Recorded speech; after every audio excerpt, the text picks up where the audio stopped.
J'aimerais remercier mon commanditaire Eros et compagnie d'appuyer le Max Richard Show et plusieurs autres créateurs de contenu indépendants au Québec. Vous pouvez utiliser le code promo MAX15 et recevoir 15% de rabais sur tous vos achats chez Eros et compagnie. Ben moi, ça fait 15 ans que je travaille en web. Là. OK. J'ai commencé en 2011 chez Obox Media. J'ai fait de la coordo de contenu publicitaire. Dans le temps, on appelait ça du contenu intégré. Là.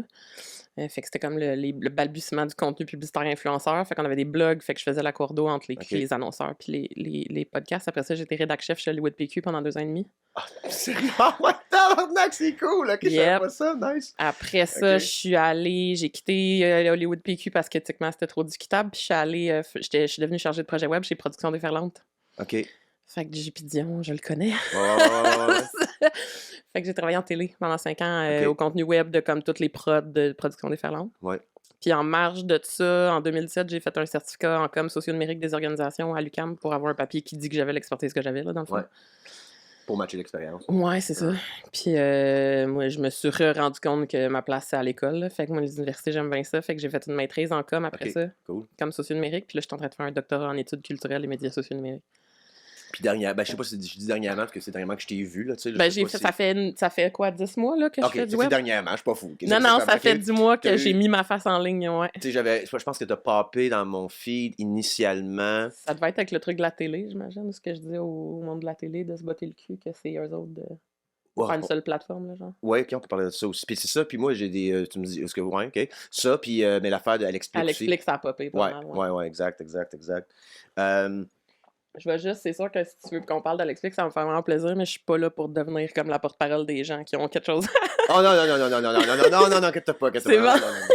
Et là, ici, tu diriges ça comme tu veux aussi. Si moi, je pense que c'est une chire, ça l'incrimine juste moi. Tu peux juste dire, on peut changer de sujet, absolument, pas de problème. Il y a vraiment pas de stress.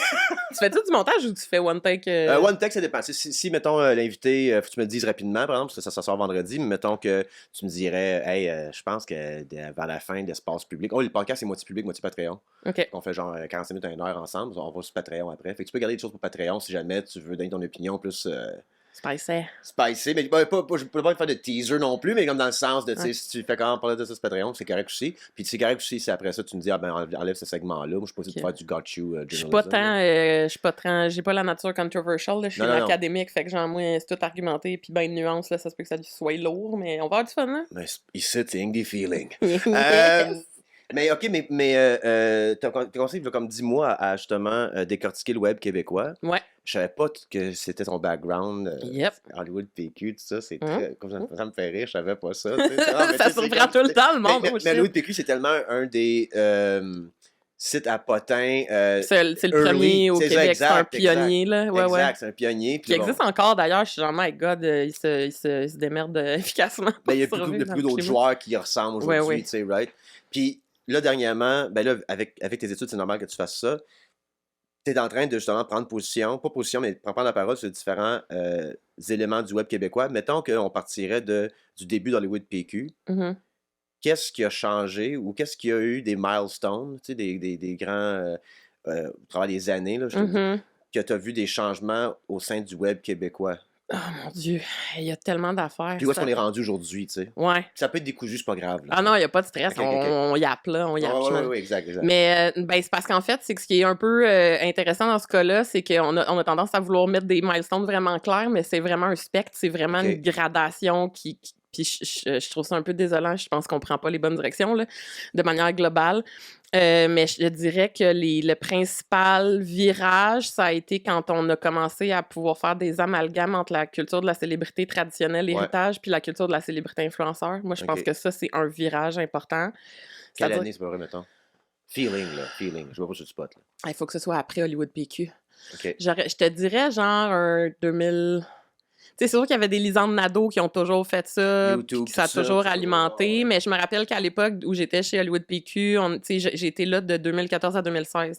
Puis dans ces années-là, le virage s'est comme entamé, c'est-à-dire que nous, chez Hollywood PQ, on a commencé à écrire des nouvelles sur les influenceurs dans cette période-là. Right. Avant ça n'existait pas. Fait que je dirais que quand on s'est rendu compte qu'il y avait de l'argent à faire ou de l'attention à avoir avec les influenceurs, là, ça c'est venu amalgamer un peu les univers.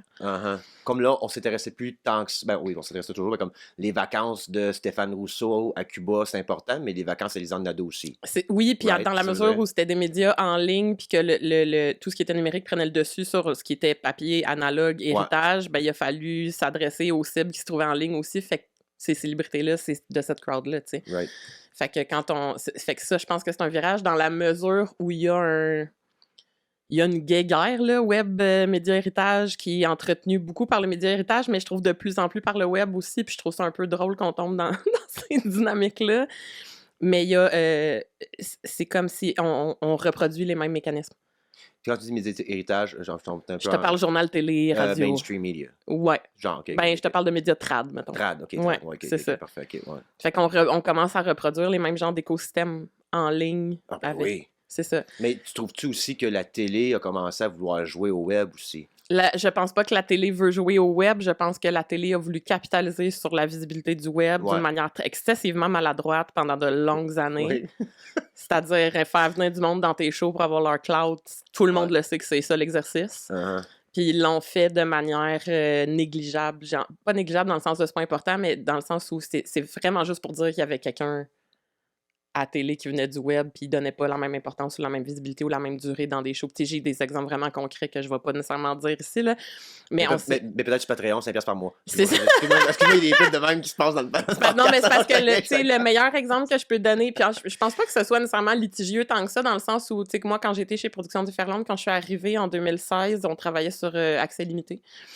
Puis je me rappelle qu'on a eu un meeting dans l'équipe web avec les producteurs qui disaient qui est-ce qu'on peut faire venir du web pour attirer des views dans ligne. Puis j'étais comme, à ce moment-là, j'ai fait, on va demander aux gens qui veulent voir, on va en profiter pour faire un sondage, genre, tu sais, on va mousser ça un peu. Puis les votes avaient été sur Pierre Cloutier. OK. Puis il l'avait effectivement rencontré, puis il y avait effectivement eu un segment sur lui dans Accès Limité, mais c'était 5 minutes à la fin de l'émission, alors que les autres artistes étaient des 15 minutes, des blocs complets. Fait que c'est comme si on avait voulu attirer la crowd, mais qu'on y parle pas finalement, puis qu'on... fait qu'il y a il y a toujours eu une espèce de dichotomie puis de compétition, c'est-à-dire... Faut qu'on attire les jeunes crowds d'Internet, mais faut pas qu'on leur donne trop de visibilité non plus, parce que c'est notre compétition directe en termes d'attention. OK. Fait que c'était comme... C'est la compétition d'attention. Ouais, ça joue sur une très mince ligne. Fait que je dirais que c'est ça. Ça, c'est la première scission là, que je vois. Après ça, je pense qu'il y a un autre moment important, puis là, je vais donner beaucoup d'importance à un joueur dans ce flanc-là. Mais je pense que l'arrivée de Farnell Morset sur les réseaux sociaux au Québec a marqué un virage dans la mesure où il a démontré qu'il y avait une demande pour du contenu expert. Ouais. C'est-à-dire qu'il y en a toujours eu des contenus experts, puis des influenceurs d'actualité, puis des créateurs de contenu, mais ils n'ont jamais eu des followings qui ressemblent à ça. Ouais, exact. Fait que je pense qu'il est venu montrer à tout le monde qu'il y avait vraiment une demande pour ça, puis que c'était possible d'avoir une bonne visibilité avec ce genre de contenu-là. Et ça a créé une vague de contenu expert après, je pense, dans laquelle je m'inscris plus ou moins directement aussi. Ouais. Puis que maintenant, c'est plus difficile pour les médias trad, même au niveau de la nouvelle ou de compétitionner avec un Farnell de ce monde. Absolument. Exact. C'est ça. Puis c'est toute une autre problématique dans la mesure où tous ces influenceurs-là restent des personnes seules avec pas de moyens puis qui font les choix éditoriaux qu'ils veulent. Puis je trouve ça intéressant parce qu'on voit beaucoup dans les dernières semaines / mois, incluant chez Farnell, là, mais tu sais, chez Alexplique, puis tous les influenceurs d'actualité qui disent renseignez-vous ailleurs, là. Allez consulter d'autres sources. C'est un bon message, c'est juste que c'est un peu déconnecté de la réalité. Le monde n'a pas le temps d'aller consulter un influenceur par sujet. Il y a juste 24 heures dans une journée, là, fait qu'on a cet influenceur-là, et je m'inclus là-dedans. Faut que je sais pas que je suis influenceur, mais tu sais... Bon, tu as vu les livres, qu'est-ce que je lis, ça fait partie du podcast, ça fait 2 ans et demi, c'est un peu ça qui est parti. Moi, je parlais d'Epstein en 2023, fait que là, je suis bien occupé dernièrement. Avec ma gang, on a des casses de foil sur la tête, puis comme, j'avais-tu raison, c'était une joke, là. C'est difficile, la star, les des jokes là-dessus, puis ils mangent des bébés, puis là, je suis comme, ils mangent des bébés. Je suis comme, fuck, shit, je suis désolé. Mais je trouve que, moi, mon travail, ça m'a pris un Robert Fisk pour écrire un livre, ça m'a, tu sais, c'est pas moi, Mary Colvin, que j'ai, comme ça prend des gens qui écrivent des livres pour que je puisse parler. Moi, j'écris pas de livres, moi, là. Quand je parle des nouvelles, c'est que j'ai lu mes nouvelles, mais il y a un journaliste qui a mangé 4 balles sur le bord de la tête pour avoir la nouvelle que je viens d'avoir. Exact. faire mon 5$ par mois avec mes fans. Je remercie beaucoup, c'est le deuxième pub Patreon. Ça t'aime beaucoup. Je refais une cloche! Oui, ça va clang! Ding, ding! Comme un genre de Pavlov, là, tu sais, comme ça dit 5$ par mois. Ding, ding.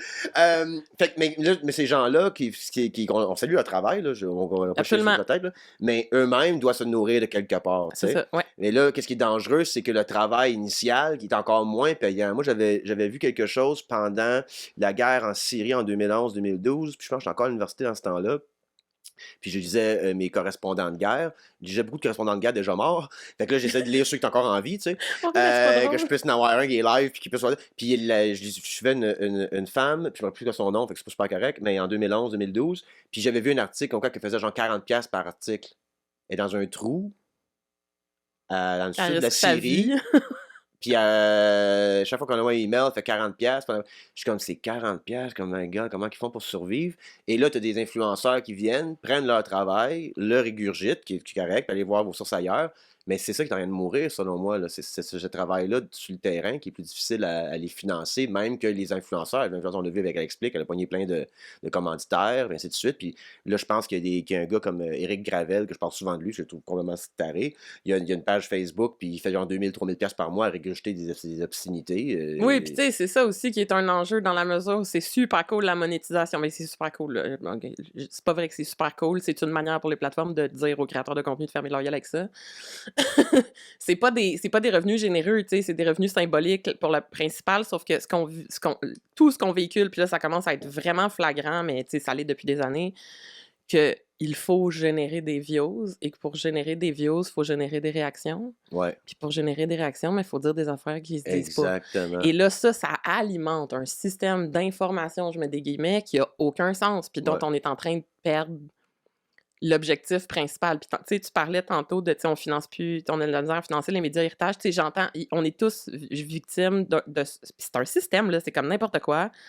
Je voyais la semaine passée le Journal de Montréal qui a sorti une nouvelle comme quoi le gouvernement de la CAQ a injecté 20 millions en publicité sur Meta.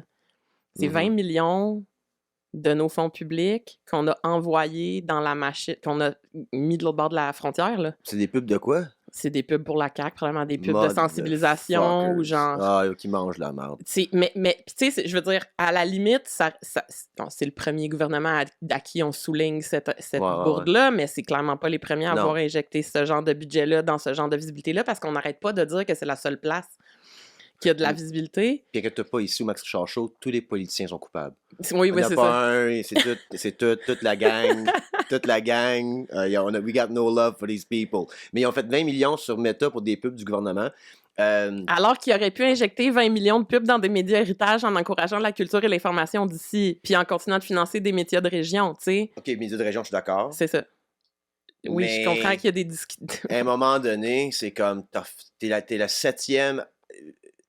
C'est la 7e émission de vedettes qui parle de leurs vacances puis de leur mal de cul. À un moment donné... Ah, je parlais même pas de télé, je te parlais littéralement de journaux. Ah oui, exact. Moi, j'étais journaliste local aussi dans ma région d'Orangebury. Tous ces médias-là sont en train de crever à cause de l'oligopole médiatique qu'on a au Québec, puis on va financer Meta à la place de, ce boulon essentiel de l'actu qui est le média régional. Qu'on tue à très rapide feu. Je m'en allais d'un petit feu, mais c'est un gros feu. non. Puis même que je me rappelle quand j'étais journaliste, on n'avait pas de temps. Je fasse le montage de mon propre journal dans InDesign. Journaliste. Seigneur. Ouais, j'étais pas bon, là. C'était laid en esti, journal-là, quand j'étais là. C'était laid en tabarnak. Les fentes matchaient pas, il y avait rien d'enligné. Mais c'était vraiment la fin du journaliste quand j'étais journaliste, moi, de régional. Quand est-ce que t'étais journaliste régional? 2015 à 2018.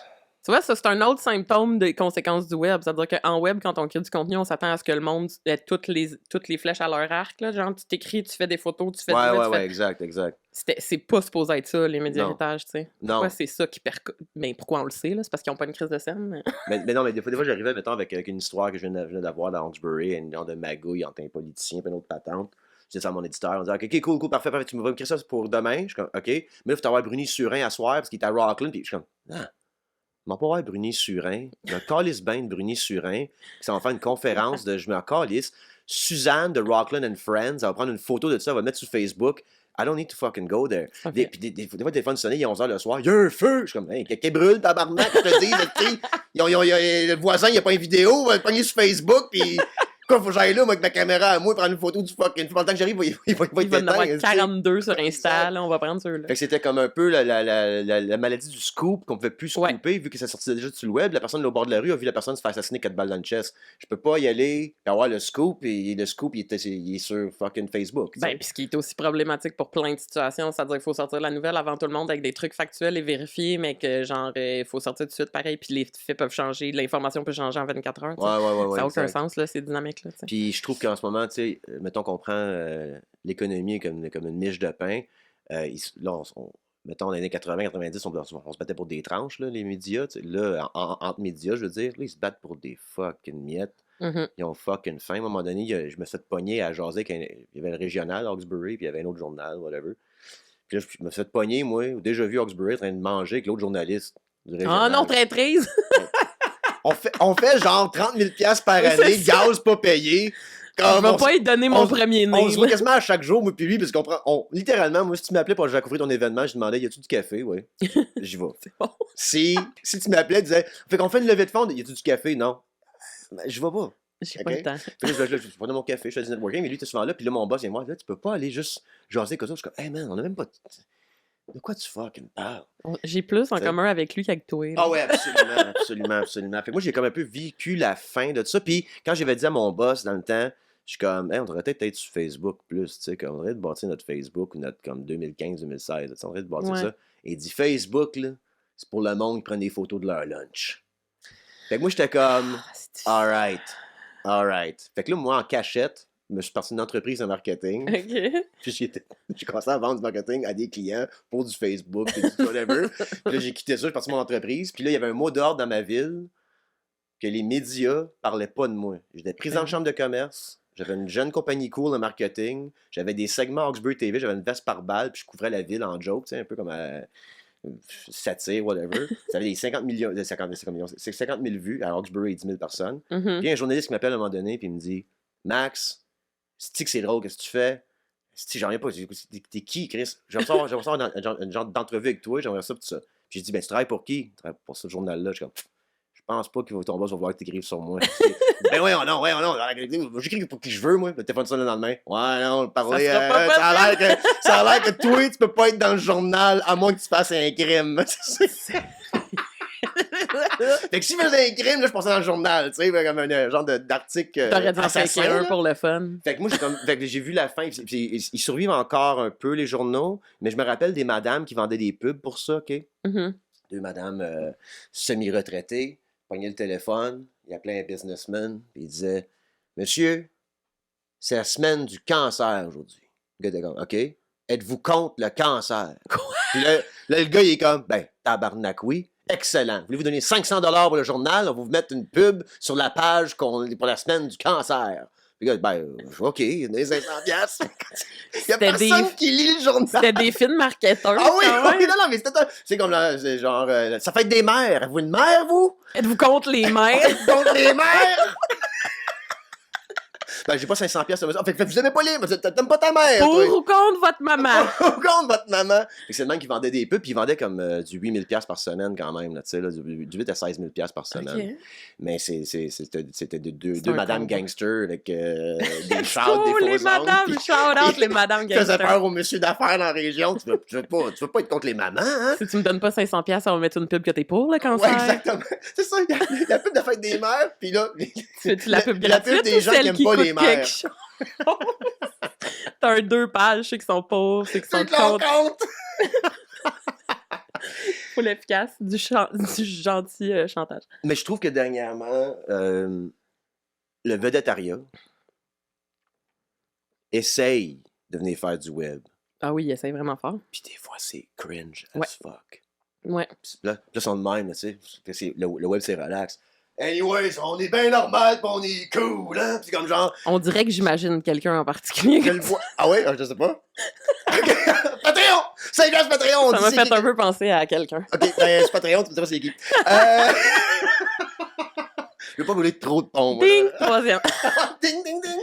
OK, ben, puis je trouve que c'est cringe, comme je sais pas si ils comprennent la patente. Le principal enjeu, puis ça, c'est quelque chose dont on parle pas suffisamment, là, parce que bon, là, tu sais, moi, je suis une experte en web, mais je suis une experte en com, là, en général. Puis un enjeu où, tu sais, on est dans un milieu où on parle de chiffres, de stats, de viral, de trucs qui se comptent, de pragmatisme, de rationnel, et l'enjeu qu'on égare en ce moment, c'est que chaque plateforme, le web, a une culture propre. Ouais. Et chaque plateforme a une culture spécifique. Oui. Qui invite à certains comportements sont valorisés, certains sont dévalorisés. Il y a des affaires que tu peux dire, que tu peux pas dire, des trucs qui vont marcher, d'autres qui vont pas marcher. Et ça, c'est co-construit entre les plateformes puis les usagers. Sur Facebook, si t'es un fasciste qui aime les pédos, t'as beaucoup de views. Ouais. J'ai remarqué ça. Sur Facebook, si tu mets en tabarnak du monde, t'as beaucoup de views. Exact, là, ce qui est aussi vrai, je veux dire, c'est de plus en plus vrai partout, dans le sens où c'était peut-être un petit peu moins peur sur TikTok, mais il embarque dans le parade. Là, dans le sens où, comme, tu sais, j'ai fait une petite... TikTok, c'est wild, je trouve. C'est un wild card. TikTok, la culture de TikTok, là où il y a une rupture, c'est qu'on assiste à une plateforme qui est complètement, en tout cas à l'origine, parce que ça a beaucoup changé là, dans les 5 dernières années, ça évolue sur un spectre, mais c'est une plateforme qui est arrivée en réaction à l'esthétique d'Instagram. C'est-à-dire que sur Instagram, on avait une plateforme ultra léchée, très féminine, où l'esthétique l'emporte, le airbrushing, tout ce qui est beau, vendeur, qui fait rêver, le voyage. Oui. Puis quand tu appelles ça du curating. Là. Exactement, right? Okay. Exactement. Fait que là, on avait Instagram qui était la plateforme où tout est joli, tout est beau, puis TikTok est arrivé en faisant « fuck you Instagram, on va te montrer que tout est laid ». Moi, je me rappelle... Tout est laid, j'exagère. Ouais, mais non, mais tout est pas amateur, mais comme c'est du monde qui danse, ça fait du mauvais lighting. Il faut que ce soit le plus tout croche possible pour être authentique sur TikTok. Puis je me rappelle, moi, j'en parle dans mes cours, parce que je suis chargée de cours à l'UQAM aussi, là. Mais j'en parle souvent dans mes cours, puis ça fait rire les étudiants. Mais ma première journée sur TikTok, j'ai vu une femme péter dans un TikTok. Et c'était totalement normal et acceptable. Moi, j'ai vu Marc-André de Florence et Marc-André pisser sur le plancher en live. Wow! Je sais, j'étais bouleversé dans mon livre. il se tourne de bord, il fait pas ça. Là. J'entends la piste tomber sur le plancher, puis je suis comme... On vit dans un monde dystopique. Je suis pas supposé d'être minuit tout seul dans le lit. C'est pas le premier humain qui a diffusé lui qui pisse en live. Non, je sais. Mais que ce soit sur une plateforme mainstream de même. J'avais pas juste cherché rien. Là. Comme moi, je suis juste en train de scroller. Là. Puis là, je vois un gars qui va zip, puis il pisse sur le plancher, puis je suis comme, pourquoi je vis ça, là, moi? C'est comme l'apogée de l'humanité la plus raw, j'ai envie de dire. Puis là, je dis ça, puis c'est pour vrai, c'est plus ça totalement en ce moment. Je veux dire, toutes ces cultures-là s'auto-influencent les unes les autres, puis c'est des ben, sont toutes forces. Right? Oui, puis je veux dire, toutes s'uniformisent par force de marché, puis de compétition.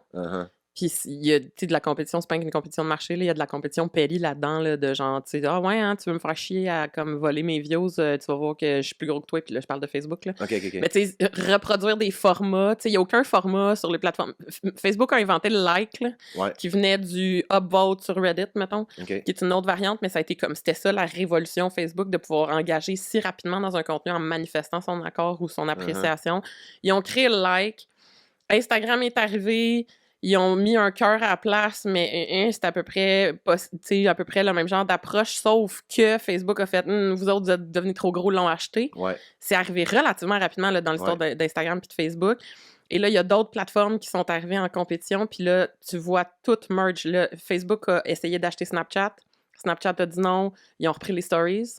Fait qu'immédiatement, quand Snapchat a dit non, ils ont reproduit un format qui est la story. Aujourd'hui, c'est drôle parce que tu parles à des gens puis ils sont comme non, mais c'est Instagram, les stories. Non, c'était pas Instagram, les stories, c'était Snapchat, les stories.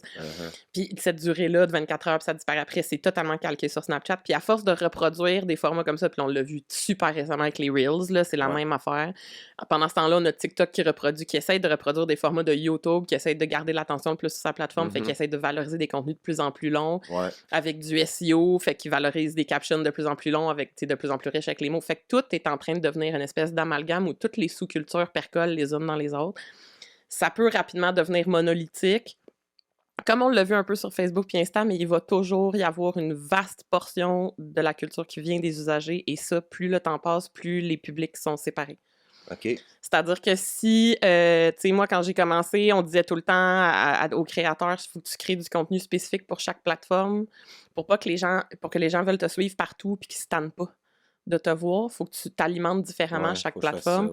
Aujourd'hui, non, faut pas que tu fasses ça. Parce qu'aujourd'hui, c'est pas les mêmes personnes qui te suivent partout. Il y en a qui vont te suivre partout, mais c'est une infime minorité. Puis ça se passe ça se peut que les gens qui sont sur Insta, qui ont un compte Insta, ont aussi un compte Facebook, qui ont aussi un compte TikTok, sauf que tout ce monde-là a clairement une plateforme où ils passent beaucoup plus de temps. Que les autres, ce qui fait que... Puis de toute façon, les algorithmes sont ainsi faits qu'on voit plus le contenu des gens qu'on suit, là. Fait que moi, c'est même plus ça. Mon conseil, c'est tout le temps, j'arrange ça pour que tes tentatives soient rentables. Fait que le moins d'efforts possible pour le plus de retombées dans tes objectifs. Puis ça, en création de contenu, tu veux Oui, dire. en création de contenu. Puis ça donne tout le temps. Choisis une plateforme avec laquelle où tu maîtrises la culture spécifique, puis poste le reste, poste ailleurs aussi, en plateforme secondaire, tertiaire. Ça te fait gagner du temps, puis le monde va pas voir ton contenu en double anyway. Mais exact. Mais comme concentre-toi sur une plateforme. Ouais. Maîtrise une plateforme. Puis une fois les autres qui auront le restant, puis d'un coup ça marche, c'est le fun, whatever. C'est ça. Puis une fois que tu en maîtrises une super bien, puis que c'est devenu super instinctif, ben tu peux t'atteler à essayer d'en maîtriser une autre avec plus de subtilité. Sauf que je vais jamais suggérer de créer du contenu différent. La seule affaire, c'est que ça se peut que, mettons, si tu fais du contenu ultra genre un trend TikTok, purement un trend, tu peux le poster juste sur TikTok. OK. Si tu as assez de contenu pour le reste, là, parce que peut-être que le message, le monde ne comprendra pas. Des trends, c'est des mimes, finalement, là, ça revient un peu au répéter des gags. J'ai longtemps essayé de faire du contenu pour chacune des plateformes. Ça marche pas, je le fais pas, c'est trop de job. Non, c'est ça. Fait que je commence à juste faire la même affaire, puis je le poste, puis c'est des fois des affaires qui pognent, des fois qui pognent moins, mais c'est pas... tu sais, moi, qu'est-ce que je voudrais, c'est... Moi, je crois vraiment à Patreon. Là. Je suis un talk radio guy. Fait que tu me payes moi, puis tu as 3 heures par semaine de moi. Puis mes fans Patreon, j'appelle les actionnaires, parce qu'ils décident un peu de quoi je parle. Fait que, tu sais, mettons, j'ai dit, j'inviterais elle. OK, oui, on veut ça. OK, ouais, invite lui. OK, ouais. Ben oui, c'est ça. Fait que je travaille un peu pour eux autres. C'est comme un genre d'artiste de service. Ça, c'est mon modèle. Mais comment que je drive du monde sur cette plateforme-là? YouTube, avec mes pubs Patreon, ding ding, que je fais pendant le podcast. Au 5e, tu fais tirer des abonnements gratuits. Ah non, mais non, un dildo. C'est Ross et compagnie. Yes! C'est Ross et compagnie qui finance ça, ce projet-là. Ben oui! Yes. Qu'est-ce que tu penses de... Un sextoy. Parler de ça, ben, on peut retourner, je vais pas te diriger partout où tu veux. Ben, dirige-moi, c'est toi le boss. Mais, qu'est-ce que tu penses des commanditaires? Le monde de la commandite en ce moment, y a-tu une crise là-dedans de comme, est-ce que mettre 150 000 $ Salut Bonjour en vaut autant que juste... est-ce que tu peux parler de ça? Oui, je peux parler de ça. T'es pas mal comme genre... T'es pas sûr, mais... Je suis en train de travailler sur un article Substack sur le sujet. OK. Mesdames, avez-vous déjà été sur une date avec un dude et qu'il a dit « Moi, je suis un gars dynamique. » Hey, qu'est-ce que ça veut dire être dynamique, man? C'est-tu parce que t'as commandé de la sauce ranch avec tes huîtres que t'es un gars dynamique? Que t'es différent? Mon homme, t'es pas dynamique, t'es juste weird. Remplacez l'homme dynamique par un vrai dynamique. Le dynamique des Ross et compagnie est aussi joli qu'efficace. Vibration hors du commun, vous atteindrez l'orgasme très rapidement avec cette petite merveille. Bonne découverte! Utilise le code promo MAX15 et obtiens 15% off sur tous tes objets de plaisir. Now back to the show. Je pense qu'il y a une autre scission qui s'en vient qui n'est pas arrivée encore tout à fait. OK. Mais je pense qu'il y a énormément du milieu en web qui met... Puis ça, c'est un enjeu sur tous les sujets quand on parle de web, là. Cette industrie-là fonctionne sur des black box. Toute l'industrie fonctionne sur ne pas révéler d'informations. La télé. Non, le web. Le web. Ben, je veux dire la télé aussi, là, okay. Mais c'est un plus petit milieu. Moi, je te parle de la black culture d'Internet. Ouais. Les géants du web, les GAFAM, tu sais, mettons, tu as un algorithme là, qui fonctionne super bien, tu le gardes with your life comme la recette du ketchup Heinz. OK? Et tout ce qui fait qu'une plateforme fonctionne, ils vont garder ça le plus secret possible. Ça, c'est un aspect black box, mais il y a beaucoup de l'industrie, puis c'est pour ça que je fais du contenu sur les réseaux sociaux, que les gens ne comprennent pas. Les coulisses, qu'est-ce qui fonctionne comment, les différences entre les dispositifs, les restrictions, ça, c'est pas connu du grand public. Et l'industrie de la pub est une autre dimension de ces black box-là. C'est-à-dire que, puis je vais revenir à ce que je disais sur la scission qui s'en vient, ce que moi, j'observe, c'est que plus le temps passe, et ça a été vachement long, plus le temps passe, plus les annonceurs comprennent le langage du web et savent à quoi s'attendre. Okay. Puis ils sont informés sur qu'est-ce qui constitue un bon investissement en pub puis qu'est-ce qui n'est pas un bon investissement en pub. Et cette littératie-là, il a fallu qu'elle se construise vraiment graduellement, puis il a fallu fonctionner par essai-erreur. De toute façon, quand tu achètes de la pub, il y a tout le temps un risque que ça foire puis que ça donne rien. Okay? L'enjeu qu'on avait, c'est qu'avant le web, la publicité, tu avais des codes d'écoute à la télé, mettons, puis un nombre de tirages pour tes chiffres, puis tu étais comme, OK, ben il y a en principe ce monde-là qui a été potentiellement exposé à ma pub, puis c'est tout ce que j'ai besoin de savoir. Avec le web, il y a beaucoup d'autres informations possibles et disponibles. Puis il y a beaucoup de statistiques qui semblaient être un gage de succès dans des campagnes publicitaires qui n'en sont pas. Je parle entre autres d'un nombre de views. Tu sais, un nombre de views là, sur TikTok, que tu as genre 150 000 views, mais que c'est des views de 3 secondes qui sont comptées. Il n'y a personne qui l'a vu ta pub. Là.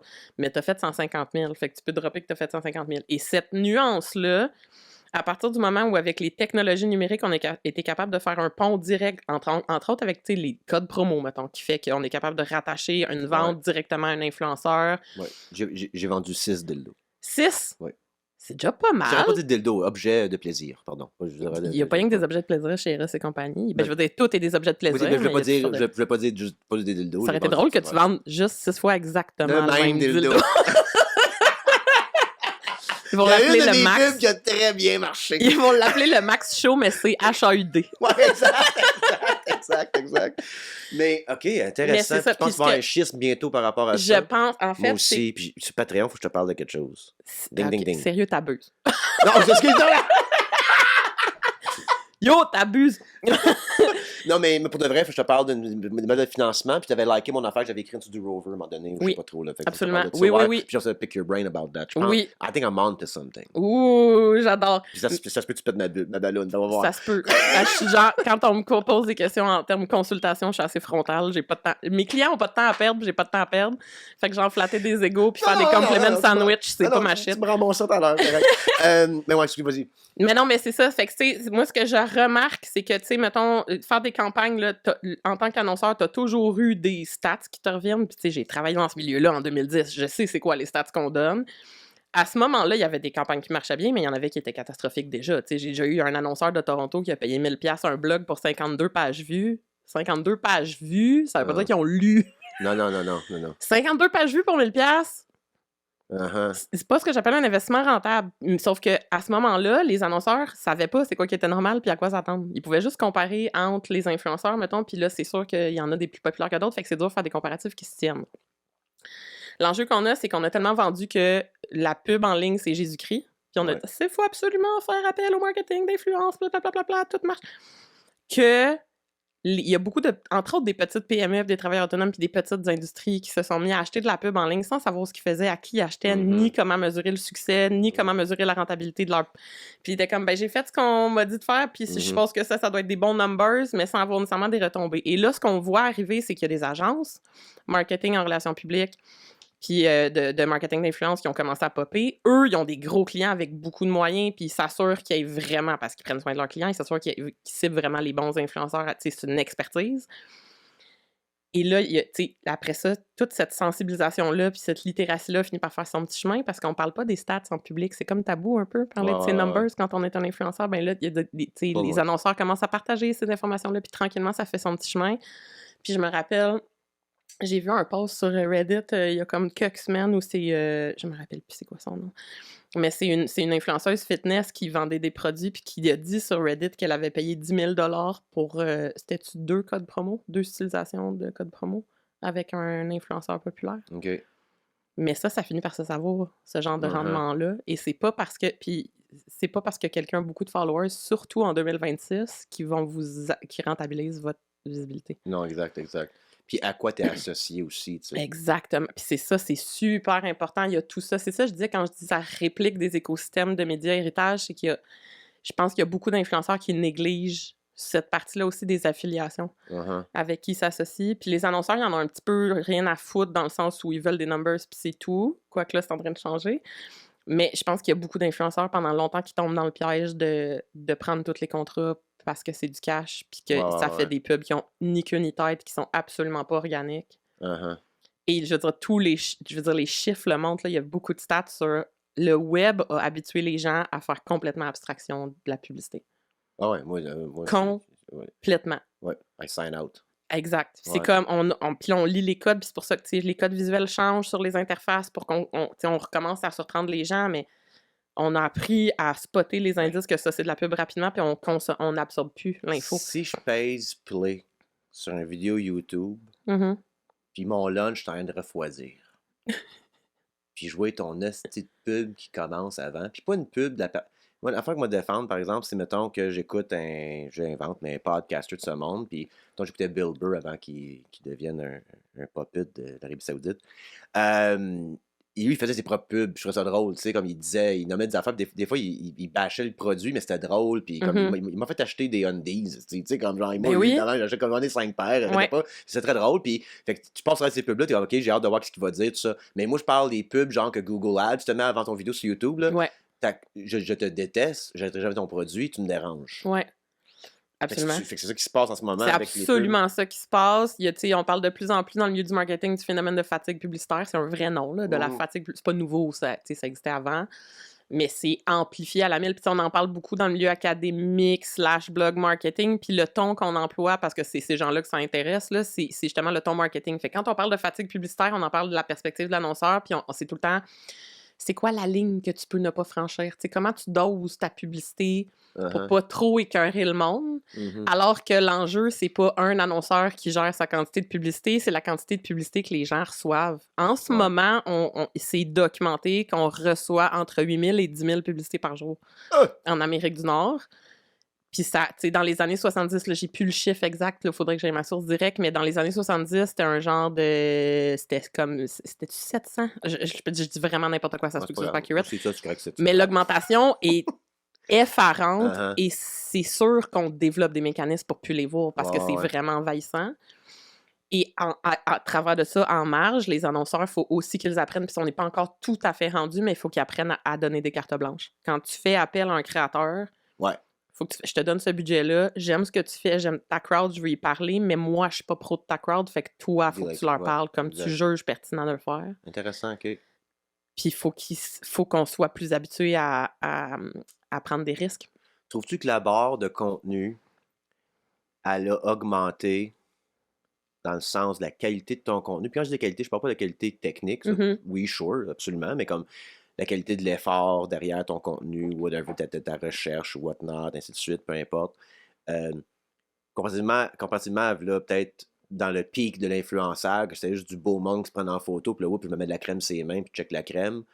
Est-ce que les compagnies sont comme, on va s'associer à des créateurs qui actually créent de la valeur avec leur contenu? Ben, c'est ça, c'est ce qui ça tourne pas juste autour d'eux-mêmes. C'est plus assez, on dirait, peut-être, aujourd'hui. Ouais, ben c'est pas nécessaire. C'est effectivement ce qui se passe, mais c'est pas je pense pas que c'est un enjeu de qualité de contenu. Okay. C'est-à-dire que les influenceurs dont tu parles, ils s'inscrivaient dans une tendance, puis c'était ça la culture, puis c'était correct, puis c'est pas une affaire de c'est pas de la qualité.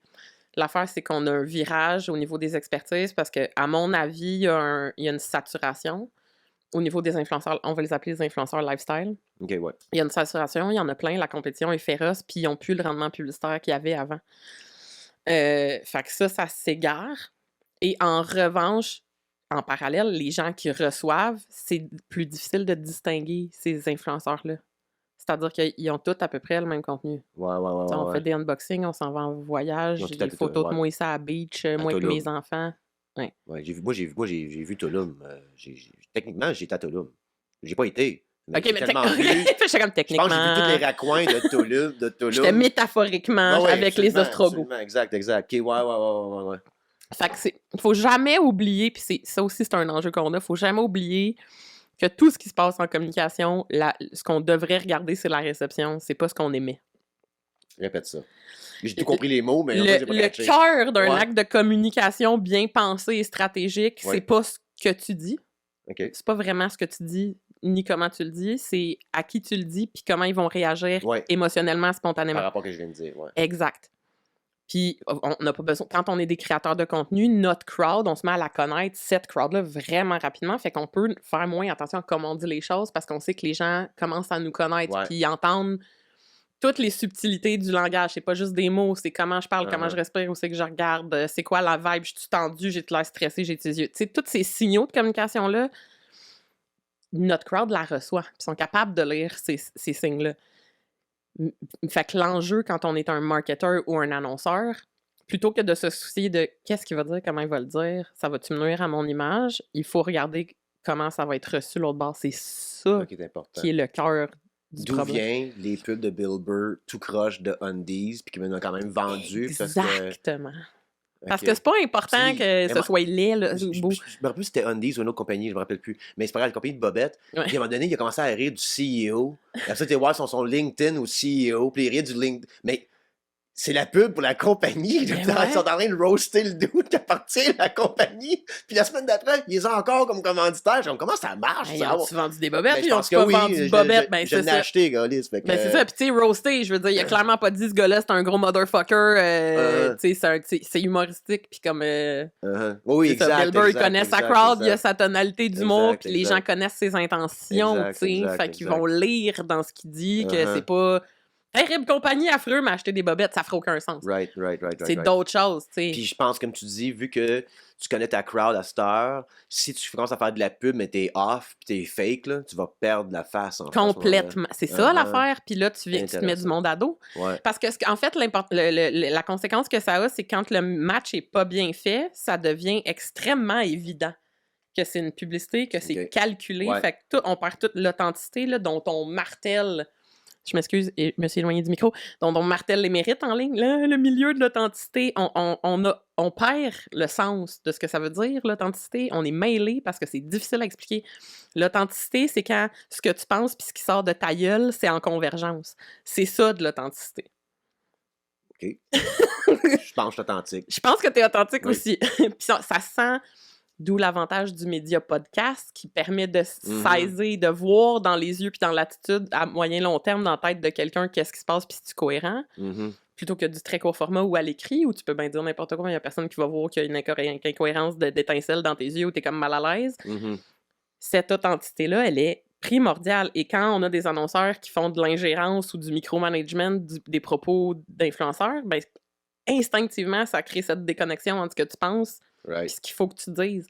Fait qu'on perd l'authenticité et les signaux que ça envoie, c'est un bris de confiance. C'est pour ça que les vedettes ont de la misère avec le web. C'est pour ça que qui? Que les vedettes ont de la misère avec le web. C'est un bon pointeur, j'avais jamais pensé à ça, mais... Tu mets un masque pour aller à bonsoir. Ben c'est ça. Puis c'est pas une question d'inauthenticité, c'est juste que c'est pas ça la culture de la télé, là. Non, culture de la télé, c'est il faut avoir de l'air content d'être là, d'être content d'être content, puis il faut avoir de l'air fin, puis... Faut pas dire un mot plus haut que l'autre, faut pas sacrer à Radio-Canada, puis comme, tu sais, c'est ça, là. Fait que ça vient créer des disconnects, là, dans le message. Ouais. OK. Moi, je trouve aussi c'est un bon pointeur, j'avais pas pensé à ça. Je dis souvent, je m'ennuie de la... Tu sais, mettons que les premiers temps de la télé, on parle des 60-70, où il commence à avoir des émissions différentes, puis des émissions de variété, tout ça. Je prends souvent l'exemple de comme... Nous, on a des vedettes... à cause c'est plus liché à cette heure, soit qui vont aller matcher leur crowd sur le web, donc les cubes radio de ce monde, qui veulent les matantes puis les mononcles incel pedo lover sur Facebook pour avoir les likes pour que leur boss PKP arrête de les broyer pour avoir l'argent des contribuables sauver son média. Oui, tout ça. Cela dit, fait qu'ils ont toute leur manière de parler, tout ça, puis on dirait que c'est toutes des masques qu'ils mettent, c'est toutes des affaires pour comme plaire de comme tu dis, à le Médiatrad, mais aussi, là, ils ont un following web à cette heure, il faut qu'il faille le maintenir, puis tout ça. Je pense pas que Benoît Dutrisac, ça te fait paniquer tant que ça du sirop d'érable à l'âle. Je pense pas qu'il est chez nous en train de puncher le drywall. Moi, quand je parle d'Epstein, je te cite, je dors pas, je file pas, c'est authentique, OK? I'm into the files right now, J'haïs tout live. OK? Mais comme lui, je pense pas que c'est vraiment authentique, ou ces gens-là sont pas vraiment authentiques, c'est une fausse grogne, il faut qu'il embarque dans le projet. L'histoire d'Elisabeth Lemay, j'en ai parlé beaucoup sur le podcast déjà, on peut en parler tantôt, peut-être sur Patreon, mais juste le fait qu'il a repris cette nouvelle-là, puis qu'il y a la Sophie Durocher, là, qui est avec son ben oui, puis c'est manufacturer du hate pour Safia Nolin parce que c'est les clics les plus faciles que tu fais de ta vie. Ben c'est ça, fait que là, ça se nourrit, cette petite patente-là, tout le temps.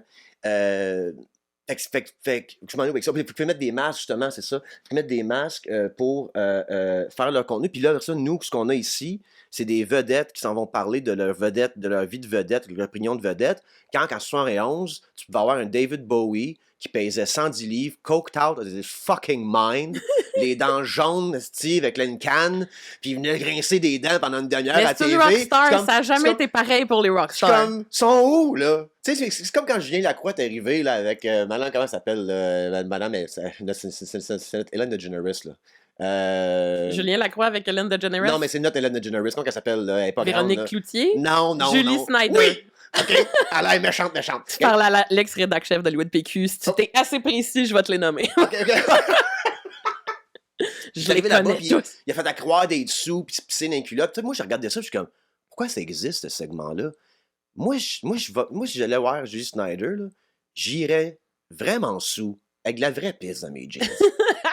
Tu comprends dire comme fait quelque chose de vrai, tu y vas, puis on dirait qu'il n'y a plus ça à la télé. Attends, Max, tu vrai, là, que je veux dire, ça serait pas performatif que tu aies de la vraie pisse dans tes jeans. Est-ce que tu te pisses dessus régulièrement? Non, mais à Julie Snyder, oui. À Julie Snyder. Mais tu vois, tu t'adoptes le masque aussi, finalement. On tombe dans le piège. Sur mon texte, je vais me tirer à la TV, on va passer à la TV à soir. La clé de David Bowie puis des rockstars, c'est que ces gens-là, bon, c'est aussi du théâtre, mais ces gens-là, pour être une rockstar là, de cette époque-là, c'est foncièrement une critique du système.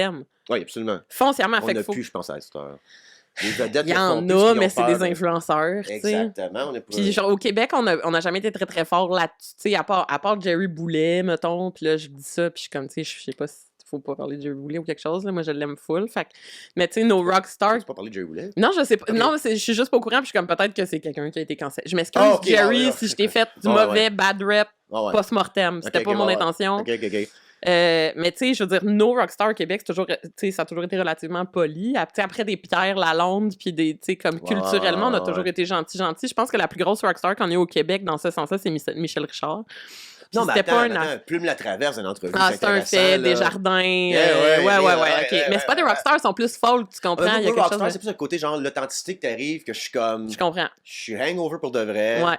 Mais encore lisse. Je m'ai sacré 6 fois. J'ai encore un peu de poudre sur le bord du nez. I'm very sorry. Oui, OK, il y en a eu plein. Here I am. Mais il y en a de moins en moins, ça, je veux dire. Parce que là, on dirait que le végétariat s'est rendu comme tamisé, clean, propre. Puis là, le monde edgy, c'est comme Mariana Mazza.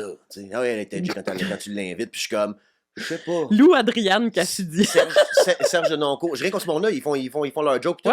Mais c'est pas, moi, c'est pas du edginess, ça. Puis moi, si j'avais été plus. Non, je serais né dans les années 60, là. Mm-hmm. Je serais riche aujourd'hui, je vous dis. Parce que je suis littéralement Jean-Luc Mongrain. Je suis le Jean-Luc Mongrain du web. Je suis posé d'être à TQS, moi, je suis posé d'être à fucking... Mais ils me veulent pas là parce que je suis tout groche, tu sais. En même temps, ils devraient peut-être te mettre là puis peut-être qu'il y aurait des codes d'écoute à la télé, Mais là, ça fait plein de fois que je dis que je voudrais me pisser dans les culottes. Je pense qu'il ne veut pas m'inviter à cause de ça. Là, tu viens de te barrer toi-même. C'est terminé. C'est pas Max Richard, parce que je pisser dans les culottes. L'Empire dit non. Mais ouais, je pense qu'il manque d'authenticité. Puis ils vont se combattre contre le web à jamais. Comment tu vois le futur? On va voir sur Patreon. Moi, je pense que le web est en train de devenir de plus en plus poli, puis c'est pour ça que les réacs sont de plus en plus réacs. Oh, yeah, OK, ouais. Tout dans le contexte fait que des polarisations existent. C'est-à-dire que, tu sais, je veux dire, je parlais de Lisande Nadeau tantôt. Lisande Nadeau, c'était quelqu'un qui choquait pas à la manière d'une rockstar, mais c'était quelqu'un qui choquait l'establishment médiatique traditionnel, ne serait-ce que quand elle a parti son OnlyFans. Right. Puis là, avec cette là, on va chercher des influenceurs pour les mettre à Big Brother, tu sais, toute cette espèce de conversion-là qui se passe, et c'est un tellement petit milieu culturel au Québec que n'importe qui fait du web parce qu'il veut être connu, et ça, de plus en plus, là, et ça se voit 100 000 à l'heure, je trouve. Les gens qui font du web pour passer du côté des médias héritages, c'est des gens qui vont adopter la culture des médias héritages puis qui vont être vraiment polis avec cette culture-là. Attends, pas juste ça, là. Le tout est dans tout, là. Tout est dans tout, absolument.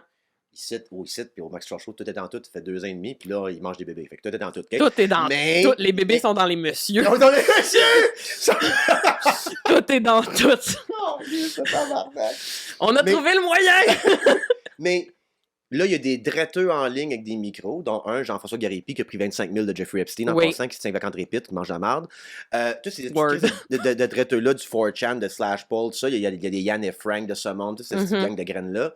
Ils veulent tous traverser sur Cube Radio de temps en temps. Puis là, ils ont la légitimité d'aller dans l'autre projet amateur financé par un milliardaire qui, selon un documentaire que j'ai vu dernièrement, a pris l'argent des sionistes. On n'ira pas là. Mais je viens de dire qu'ils se promènent, puis ils vont faire du web pour souhaiter. J'espère avoir mon spot à Cube Radio éventuellement. J'espère pouvoir me tenir avec du Trisac. J'espère pouvoir me tenir avec. Quel être pathétique. C'est qu'il y a une forme de légitimation qui vient avec ça. De Cube Radio! Non, mais je crois que je veux dire. C'en est une pareille. Je vois ça dernièrement beaucoup. Je sais pas si. Et je trouve dernièrement que les influenceurs, ou pas les influenceurs, mais les créateurs de contenu de gauche, je parle pas de la gauche à Justin Trudeau, là. Je parle de la vraie gauche, là. Okay? Oui. on est des marxistes, là. On veut le socialisme, ici, là. Ouais. On a de la misère à traverser dans ceux qui disent que c'est des médias de gauche. Mais c'est parce qu'on n'est pas dans l'air du temps du tout. Là. Exact. Puis tu sais, c'est que tout est dans tout et tout est relatif. Ouais. Moi, je veux dire, moi, on va... Tu sais, je fais partie des gens que je pense... Puis là, c'est pas une affaire de je suis visée par quoi que ce soit. Là, tout va bien, c'est vraiment chill ma vie. Mais tu sais, genre, moi, je suis souvent pas assez de gauche pour les gens de gauche. Ouais, OK. Puis je suis une hostie de woke pour le monde centre-droit, tu sais. Ouais. Fait qu'il y a comme un... On m'a dit souvent dans ma vie que j'étais une relativiste, puis je pense que ça vient du fait que je trouve que tout est dans tout puis que tout est connecté. Ouais. Mais j'ai perdu mon idée. Voilà, fait continue ce que tu dis. On va juste Patreon, en fait. On va... Vraiment, sur Patreon, je veux que tu me dises que c'est que j'avais de l'air tantôt, de qui j'avais de l'air tantôt. Ah oui. Puis je veux te parler aussi de ma stratégie. Ouais. Commandite, j'ai même marketing. pas étudié tes plateformes tant que ça, fait que je savais pas. Non, c'est même pas une stratégie que j'ai exécutée encore. Là. C'est dans les plans, on travaille là-dessus. Oui, puis tu voulais me parler de The Rover aussi pour... Exact, ben c'est ça, je voulais te parler de comment que je pense faire ça, puis j'aurai tes impressions là-dessus. Yep. Claudia, on te suit où? Qu'est-ce qu'on fait? Qu'est-ce qu'on peut te voir? Vous me suivez sur TikTok, Insta, Facebook, YouTube, Substack, quand vous voulez du contenu plus en profondeur. Je me lâche à l'écrit vraiment lousse. Ben c'est ça, suivez mon Linktree là. Puis ton prochain article sur Substack, c'est quoi encore? En fait, c'est sur... oh mon Dieu, c'est compliqué. Il y a un article dans la presse qui est sorti il y a pas longtemps sur pourquoi les influenceurs qui ont beaucoup de following font plus d'argent en pub, et j'explique pourquoi avec un très long historique de l'Internet. OK. Bon, excellent, parfait. Merci Claudie. Ben, tu s'en vas pas, là, on va parler sur Patreon. Moi, 28 février, Sherbrooke, mais je pense qu'on est peut-être pas sold out, mais il restait une dizaine de billets, fait qu'elle a fait ça vite. Puis sinon, j'ai rien d'autre à plugger. Lundi, live. Moi, je fais des lives. Acheter des sextoys. J'ai acheté des sextoys, Max 15, promo Max 15, merci beaucoup. Merci, ben, il y a une pub, là. J'ai slide in dans le montage. C'est bon. Okay. Bye, guys.